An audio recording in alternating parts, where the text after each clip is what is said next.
As the city council heads into budget season, department heads are facing tough questions about their spending.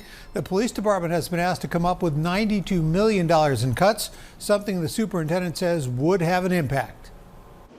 Police Superintendent Larry Snelling taking his turn in the budget hot seat today, telling city council members that the department is well aware of the current budget crisis and he realizes CPD will have to do its part, but he has concerns. I want to be very careful and cautious about where we cut and what we do so that it doesn't affect the progress that we're making right now and the safety of the city. Before the hearing, advocates gathered outside demanding that money allocated for unfilled police positions be reallocated for public health and community care. So we have a system that is broken and we need to fix it. And the only place where we can find the money to fix it right now is in the police department.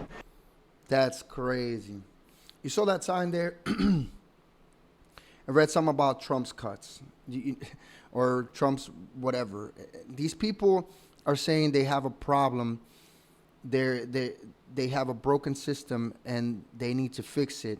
But they have been voting for the politicians who have been perpetuating the system for decades. These people don't understand that it's their voting patterns that perpetuate these problems. They have a budget deficit because they decided to waste billions, hundreds of millions, if not billions of dollars on illegal immigrants in the city for housing, for food, because Chicago is a sanctuary city. Chicago is also a city filled with crime, one of the most dangerous cities in the United States. And instead of funding the police, having a higher budget, they're going to cut police money, to cut police resources. Crime will probably soar. And then they're going to wonder, why is crime spiking? And they're not going to realize that it's because of the same policies they're voting for. But let's continue watching the video. There were concerns about police overtime as well. I think when you've got a $1.5 billion deficit, you've got to look at every department. And so what I've called for isn't necessarily cutting, but auditing at the very least, right? Are we spending the money as effectively as possible? The police department has already racked up $28 million more than the $100 million it's budgeted for overtime due to a multitude of major events. The superintendent saying organizers like NASCAR, which had its own inside security, helped defray police overtime, suggesting other event hosts might need to do the same. Snelling said he is concerned that meeting the suggested $92 million in cuts could hurt public safety, with the department already short nearly 1,000 officers. We still have a lot of work to do. We're going in the right direction. It's going to take some time. And we just have to make sure that our department is properly staffed to get that done. And while Snelling usually tries to dodge anything political, he did weigh in on the possible deployment of the National Guard to Chicago. If the National Guard were to come here, if they were to come here, I'd find a way to work with them, because what I would want is for all of the residents in the city of Chicago to have peace of mind that the streets are not being overrun or occupied or, with an occupying force. Snelling also dismissed comment. I want to show you guys a video of a comment that Mayor Johnson, the mayor of Chicago, made the other day. And this is why I think Chicago is just going down the shitter, and it's not going to get any better. And he's the biggest reason why they're going to cut this police funding. During a press conference on Tuesday, Mayor Brandon Johnson was responding to a question about how to make Chicagoans feel safer in their communities. The fact of the matter is, we are driving violence down on this city, and we're using every single resource that's available to us. Jails and incarceration and law enforcement is a sickness that has not led to safe communities. Law enforcement, jail is a sickness that has not led to safer communities. This is how he feels about law enforcement. You know what's crazy? He talks about loving black people, and he's a very pro-black mayor and loves to use the race card and say he loves his black family and wants to protect black people and wants the best for black people. But Chicago is a I don't know if it's predominantly black, but it's got a large black population, and he's the mayor of that city. And he wants to cut funding from the cops, which makes black people less safe. He doesn't think jail and law enforcement makes the city safe.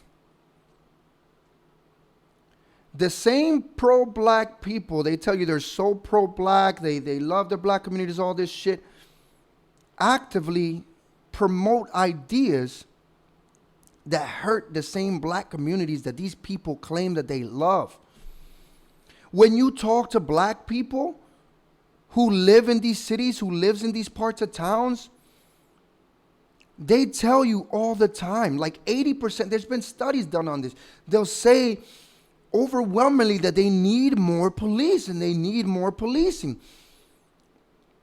Yet the politicians will tell you shit like this. Will defund the police, have less police on the street so that their communities are less safe.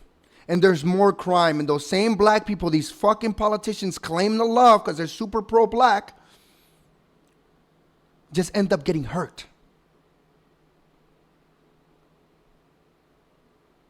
You know, I'm not the type of person, I try not to wish bad upon people.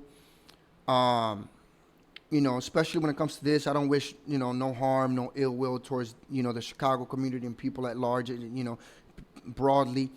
But you get what you vote for.